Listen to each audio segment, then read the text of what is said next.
Hey, what's up, besties? Welcome back to another episode of Financial Fridays.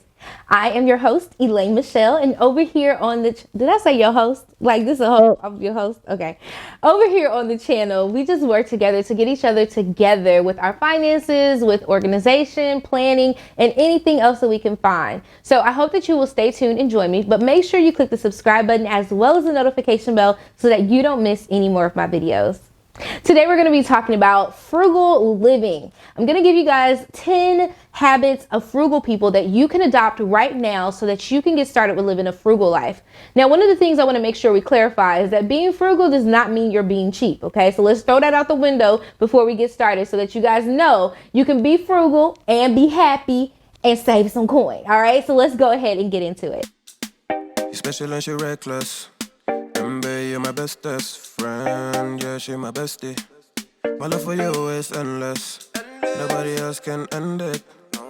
And when I get the money back, then baby girl, you can spend it. All right, so being frugal is more so about you prioritizing your spending. You're making sure that you have the things that you actually need and not just a bunch of riffraff. So that's what it means to be frugal, in my opinion. It's just prioritizing your spending. So you're going to find people who are frugal. They're the ones who have things, they've saved for things, they plan for things, and they necessarily don't have all the things. They have what they need. They have what they want as well. That's another part of being frugal. So let's go ahead. Let me give you 10 habits that you can start adopting today. All right. So the first habit that you can adopt is a do-it-yourself attitude. Now, if you're on YouTube, more than likely you've probably gotten already into some DIYs of some sort. Now, if you guys have been following me, then you know that I DIY pretty much my whole entire personal care. Okay. So that's my nails, my hair, makeup. I have taught myself how to do all of those things so that I save money. Now, on the long run, what that helps me with is that I no longer have to spend money for getting my hair done. I no longer have to spend money like getting a wig. I can just buy the wig and I can install it myself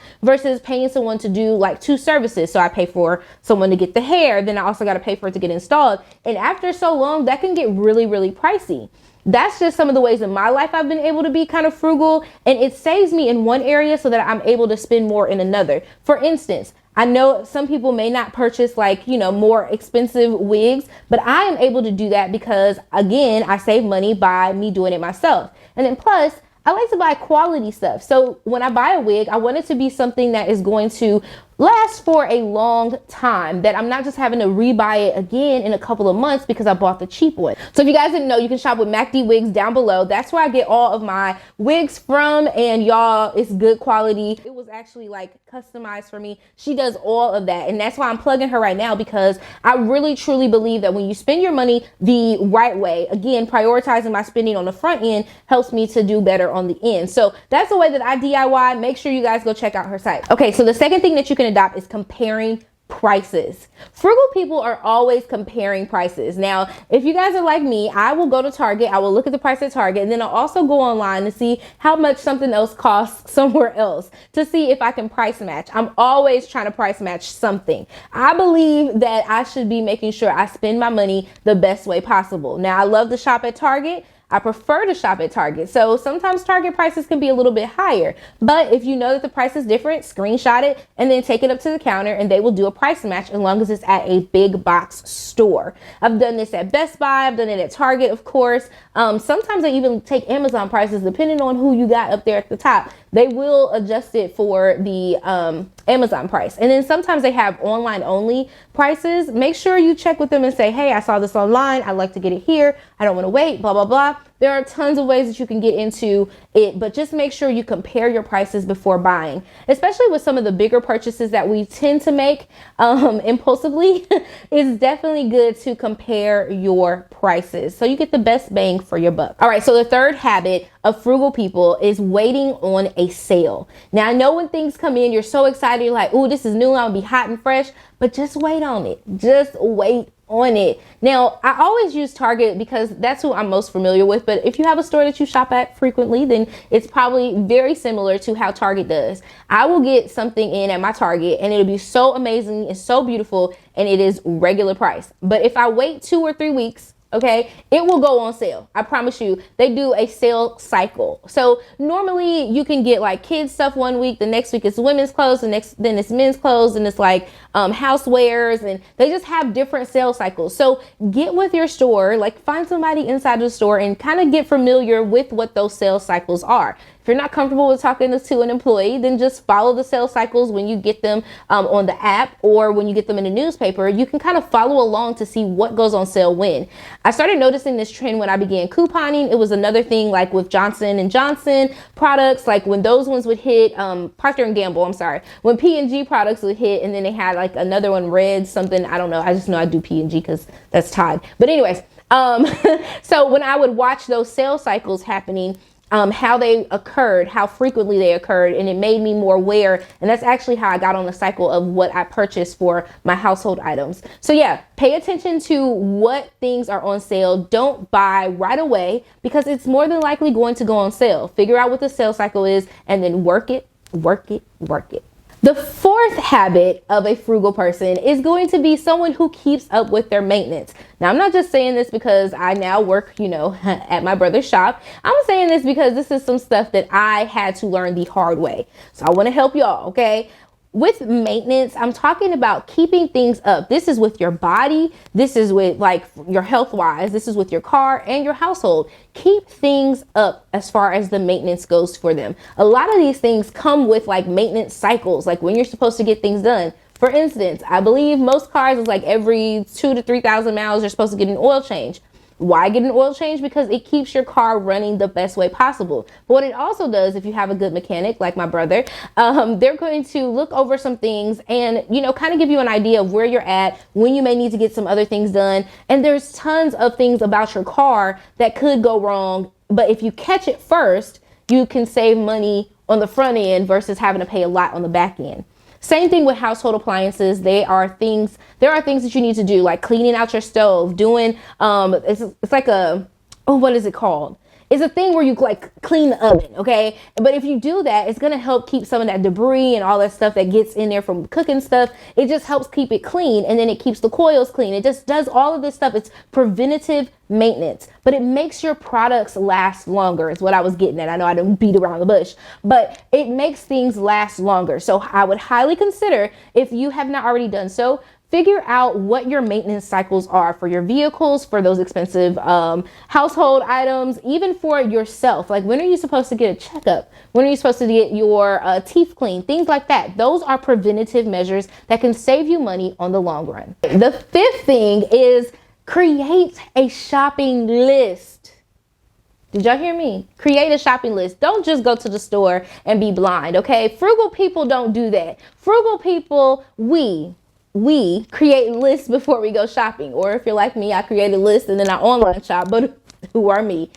I create lists because lists are something that help me to stay focused and stay on task. It's so easy, especially going to the grocery store, to get off task and just buying this and that and this and that. It's really just easy to grab things when you don't have a list in front of you, things to check off and to stay on task. So frugal people do that because it makes them, okay, I got to get this. Okay, maybe I don't need this. So either they're doing a list like based upon what's in their pantry, or they're just doing a list with things that they need to get from the store, and that's it. I would highly recommend this as well for my Target shoppers, because y'all know how we are. We like to go to Target, okay? And we just go, and we went in for toilet paper and we come out with, $200-$300 baskets. Create you a list. Do it now. That was for me. I'm talking to me. Me. So the sixth thing is to save for a big purchase. You may not absolutely need a new TV right now. You just want one. Or maybe you kind of sense that your TV may be giving out on you and it's time to prepare for a new one, right? You don't want to just go out and just purchase just this TV that's going to cost maybe $400 or $500 right now. And you really, maybe you have it, maybe you don't. You're just getting it because you want it right now. And you get into the situation where you're like, oh man, you should be saving for big purchases. I saved most of this year. I wanted to get a new MacBook. I know that I needed a new MacBook because mine was just not powerful enough for me to work with all of the different things that I had going on. So I wanted to get a new MacBook. and I decided that I was going to save for it, and I actually planned on buying it off of Amazon, but you know, things happen and change. But because I was saving for it, not only did I end up like saving more money on the long run because I didn't finance it, I didn't anything, I just saved my money. So that was something that saved me, but it felt good to make that type of purchase and like, boom, like here it is. We have the iPad, like we have the MacBook. I said the iPad. We have the MacBook. So I recommend that if you're getting ready to purchase something or you see something coming along, start doing a sinking fund for the items that you want to save for, because that is going to be something to help you to kind of stay on track with your savings and, you know, be able to have it when you actually need it. So create sinking funds by, you know, making sure you save for them purchases. All right. So the 7th habit that you should adopt is going to be buying used. Now, I know you can't buy everything used. Okay. There are some things that are better left not used. Okay. But when it comes to like electronics or even some, you know, clothes and things like that, you should be trying to see what you can get at a best price. And sometimes gently used items are even better than what you would buy in the store, right? I'm just saying. Okay. So anyways, I am an avid like eBayer. I'll even buy on Amazon used. I'm one of those people. I've always been like that. Like up until this year, I had not purchased anything from an Apple store directly, like as far as like my electronics go. So like that Mac that you see there, that iMac back there,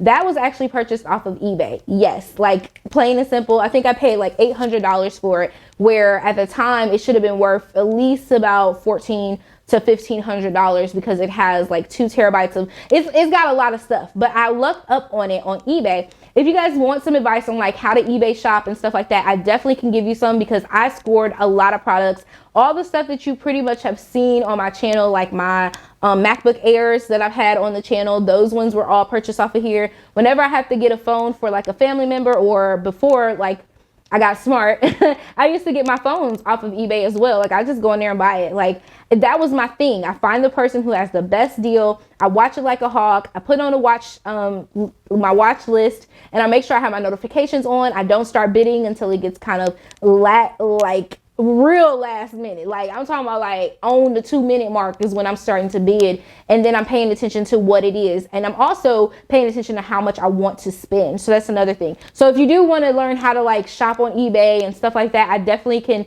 give you guys some tips and pointers, but I would highly recommend trying to get those things used first if there's something that you kind of need. Like I know people need a computer right now for virtual learning for their kids, or, you know, if their school didn't provide it, or they just you need a new laptop. Maybe you can buy used before you go and spend the big amount of money on something new. Now, I will say don't go too far back in technology to get something used unless it's something that's going to be really beneficial to you, that's been remade, that type of thing. But definitely look at getting like 2-year versions ago, because those are going to be cheaper than the new ones, and you may not need all the specs. So I'm just saying, frugal people, we buy used, okay? Go to the local thrift stores, things like that that you can get that, you know, aren't going to be too personable, but are still going to be good items that you can get for a cheaper price. The 8th habit of frugal people is utilizing free resources. Now, I am an avid Googler.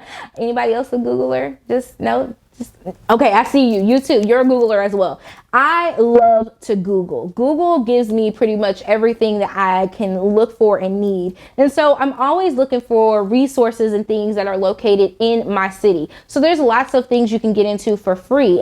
Especially if you're thinking about like with your family, you want to go somewhere on the weekend, or you just want to take them out somewhere. Definitely I highly suggest you look into some of the free resources that are available to you, because why spend money on something that you could get for free?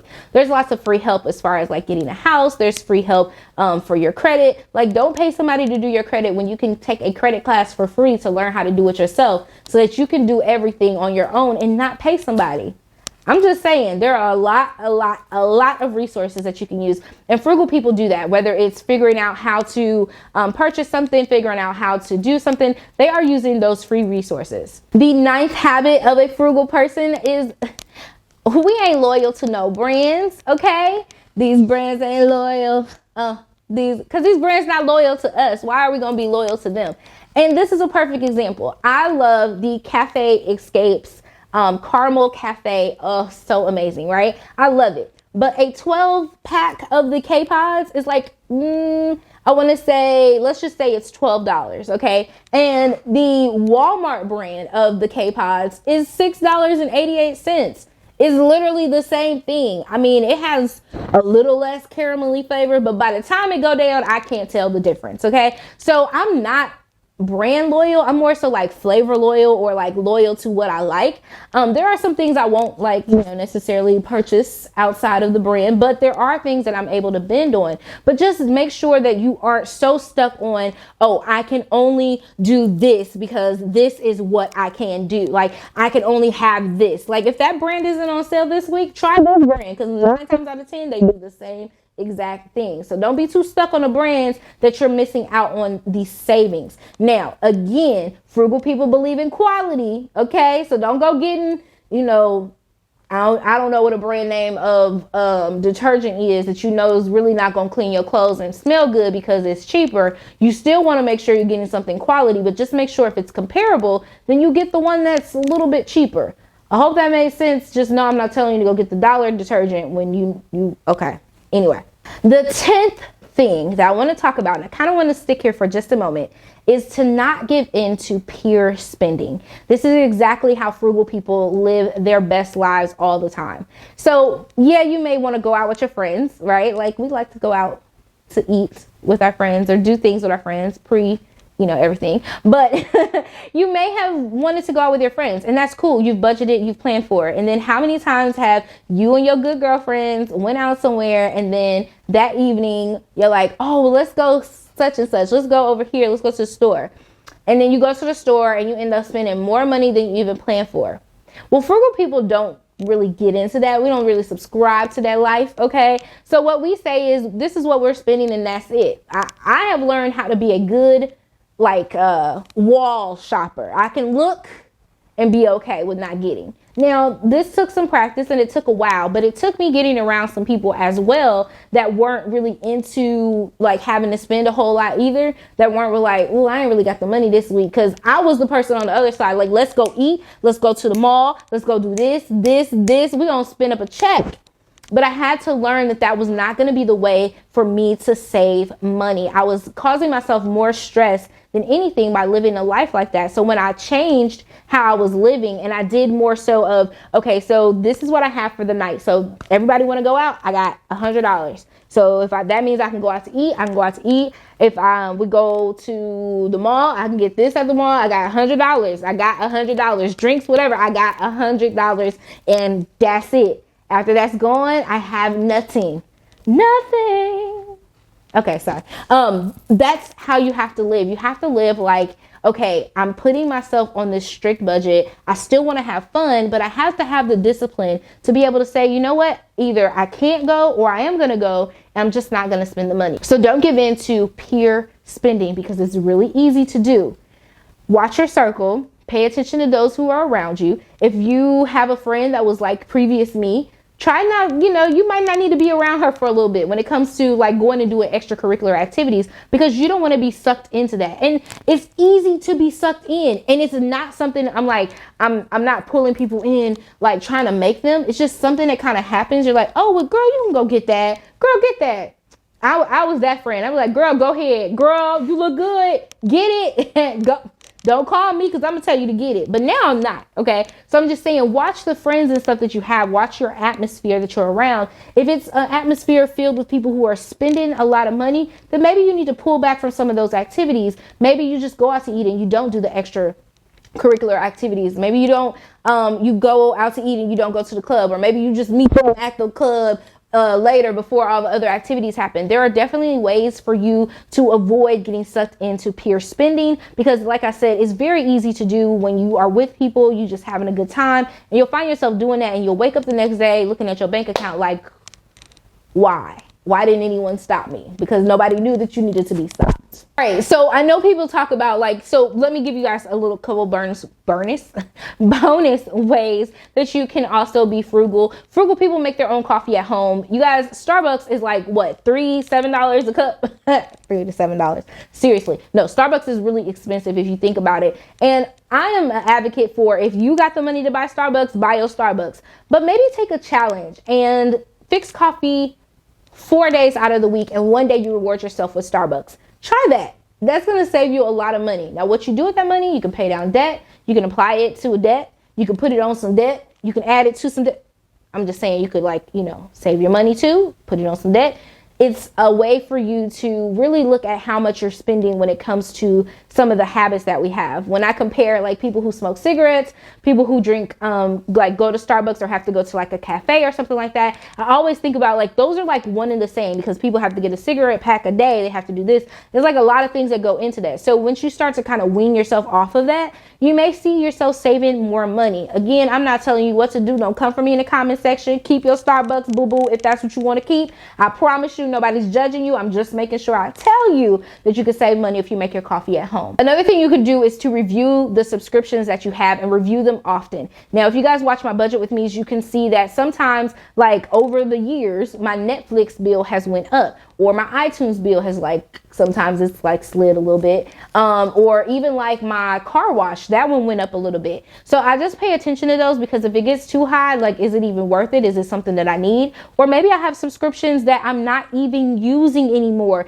and I still have them coming out of my account. So always be aware of the subscriptions you have being automatically pulled out. Take a note of them and then really see which ones you need. Maybe you don't need them. Maybe somebody else has access to that and you could just borrow access to theirs and they borrow access to yours, and now y'all that came together and you have saved money. I'm just saying, check over them subscriptions, okay? Don't be the type of person not paying attention to your subscriptions. And then the last one I wanted to share is signing up for rewards wherever you shop. Now, I shop at Target a lot, so I do have the Target Red card. I have the debit card because y'all know I don't be trying to fool with the credit cards too much. So I have the debit card and it saves me 5% whenever I shop. That's something I like. And then they have the rewards points and stuff like that. Well, like rewards type things that you get when you save and all this stuff. Kroger, same thing. They have the rewards points when you are shopping, different sales and stuff you can get into if you are a member, and they send you coupons. That's what I love. Like, you get special things, coupons like that. And even like Sephora, Ulta, wherever there's a rewards place for, sign up for the rewards. Don't miss out on that free money. Don't miss out on those free items, because you will be surprised like what kind of perks that some of these places have. So look into the places that you're shopping often and see if they have a rewards program. All right, you guys, I've just taught you 10 habits of frugal people. I would like to know, do you have any frugal tips down below? Let me know, because I think it is so important that we live our best lives, but we can live it on a frugal lifestyle. You can do it. You can be that person you're trying to be by just adjusting some of the things you're already doing. Setting yourself up for success by just looking at how your life, like overall, what are some things that you're doing to really create an atmosphere for saving money, being financially stable, and making sure you're living your best life. All of those things happen together. I promise you they can happen together if you do it together. All right, hope you guys have enjoyed this video. Make sure you hit the like button, make sure you subscribe, and hit the notification bell so that you don't miss any more of my videos. And I will catch you guys on the next Financial Friday. Mwah! KK, bye! She's special and she reckless. You're my bestest friend. Yeah, she my bestie. My love for you is endless. Nobody else can end it.